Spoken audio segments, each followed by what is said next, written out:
பச்சை புடவைக்காரியாய் உன் தாய் மீனாட்சி வந்திருக்கிறேன். என் தங்கமே, உன் வாழ்வில் சில விஷயங்கள் தாமதமாக நடப்பதாக நீ கவலையோடு இருந்தாயல்லவா? அந்த கவலைக்கு ஒரு முற்றுப்புள்ளி வரப்போகிறது. இனி நீ செய்யும் காரியங்கள் எந்த தாமதமும் இன்றி உடனடியாக நடப்பதற்கான சூழ்நிலைகள் வரப்போகின்றன. உனக்கு என்மேல் வருத்தம் இருக்கலாம். ஏன் இத்தனை தடைகள், தாமதங்கள் என்று நீ வருத்தத்தோடு இருக்கிறாய். ஆனால் எல்லாவற்றிற்கும் ஒரு காரணம் உண்டு. இனி உன் வாழ்க்கை வேகம் எடுக்கும். நீ சுறுசுறுப்பாக செயல்படப் போகிறாய்.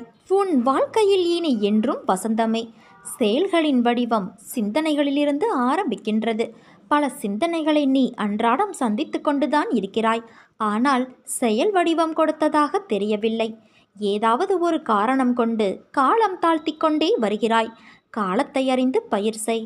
வாழ்க்கையை வீணடிக்காமல் பயனுள்ளதாக மாற்றிக்கொண்டால் உன் எதிர்காலம் மிக செல்வ செழிப்போடு விளங்கும் என்பதில் சந்தேகமே இல்லை.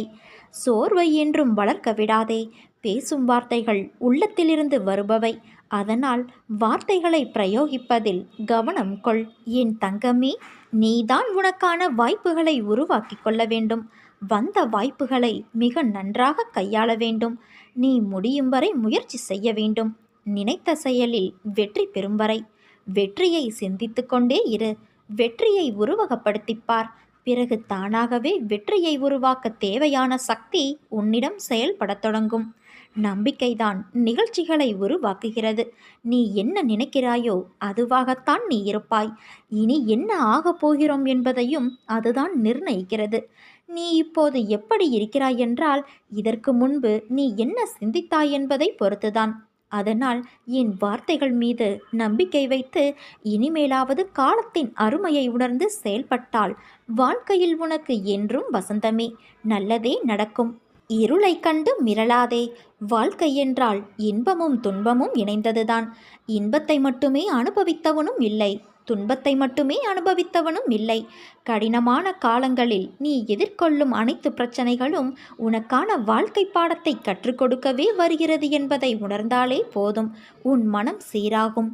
என் குழந்தையே, நான் முன்பே உன்னிடம் கூறியிருந்தேன் அல்லவா? கொஞ்சம் பொறுமையாக இரு. உன் வேண்டுதல்கள் ஒவ்வொன்றாக நிறைவேறும் என்று. அப்படி ஒரு வேண்டுதல் இப்போது நிறைவேறப் போகிறது. எந்தவித சந்தேகமும் இல்லாமல் நீ நம்பிக்கை வைத்திருந்தால், நேர்மறை எண்ணத்தோடு இருந்தால் அது இப்பொழுது நிச்சயம் நிறைவேறும். நிறைவேறியவுடன் நீ என்னிடம் நன்றி சொல்ல வருவாய். உன் பொறுமைக்கான, நம்பிக்கைக்கான அந்த பரிசை இப்போது நீ பெறப்போகிறாய் குழந்தையே. இதன் பிறகு நீ தொடர்ந்து நேர்மறை எண்ணங்களோடு இருந்து உன்னுடைய அடுத்தடுத்த பிரார்த்தனைகளும் பலிக்கப் போவதை காணப்போகிறாய். நீ நம்பிக்கையோடு இரு. நல்லதே நடக்கும்.